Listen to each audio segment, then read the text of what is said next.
My baby shows no interest in rolling over. Okay, guys. Warning signs. And please, I know you guys mean well saying my kid was like that and now look at them. I can't stress enough. We have to start evaluating the babies. This is why you're here. You have to start evaluating your babies. If you're waiting for that wait and see, you know what I mean? You might get it. The quality won't be there. They're losing precious time.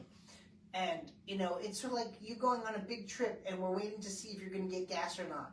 And no, it's got to stop. So, first of all, warning signs. Even though I give the warning signs, I'm going to tell you what to do about it. Everybody will tell you what's wrong with your baby, but nobody tells you how to help you. But this is what's going on.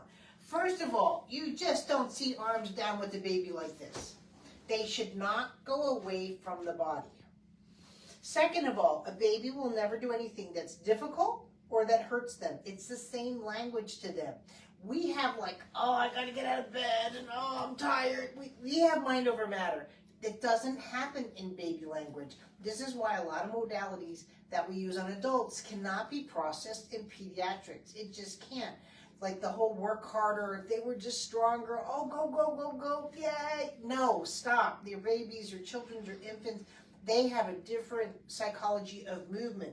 Not just emotional psychology, but a psychology of movement, because their psychology of movement has to come first.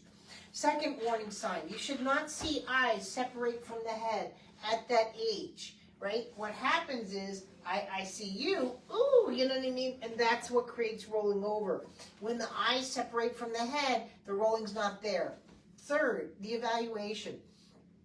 If you've done my newborn movement assessment, you will see right through this chest, there's not much going on for movement response, and there is no crossing midline, right? When a baby is starting to move, the head, the sternum, and pubic bone, they stay together. Then they're like this, and they're like little boats, and they stay together, and then all of a sudden, they've rolled over. Wow! And so, but they're all separating, all three. And that synchronization, when we're synchronized, myself included, I just posted up this little child doing ninja stuff all over the place. When we are synchronized, our movements are easier. When we're unsynchronized, the movements are a lot harder. It shouldn't be work to be a baby. They're just responding to their atmosphere, their toys, their dynamics, your face. And this is, so he's here, again, not crossing midline, but he's not here, right? And even grabbing toys should not look like this. It should look like this, right? Because that's a pre-crawl. If I had a piece of glass over me and I was a baby, right, and they're doing stuff, it's a pre-crawl. And that's what it looks like. It's just upside down. This, there's no crawl, there's no conversation. Without intervention, your child not only is missing a major milestone, which they should have had at 2.5 to 3 months, but you're now missing other milestones. So you might say, but they're at least grabbing their feet. That's not grabbing their feet. The grabbing their feet should be a pump. It should be this. It should be a crossing midline. That's grabbing the feet, because guess what? When I grab my feet, let's see if I can do it with the sneakers, I can still sit up, right? I'm not locked up. But when I'm grabbing my feet, and this is a webinar next week like this, guys, it doesn't look pretty on me either. I can't sit up. The only way I could possibly sit up is maybe if I have an effort to go forward, but then I would be Cirque du Soleil. No baby is going to get up. If you're trying to get up through their system, the middle, the crunches, you know, now we're starting to talk cerebral palsy or those kind of neuromuscular disorders of function. And I'm not saying your child has cerebral palsy, please. I'm just talking about in general what we're looking at the movement. What needs to be done? You need a better tummy time. Someone asked about how it looks in tummy time. I can tell you what it looks like in tummy time. Right now, I can guarantee you, tummy time looks more like this.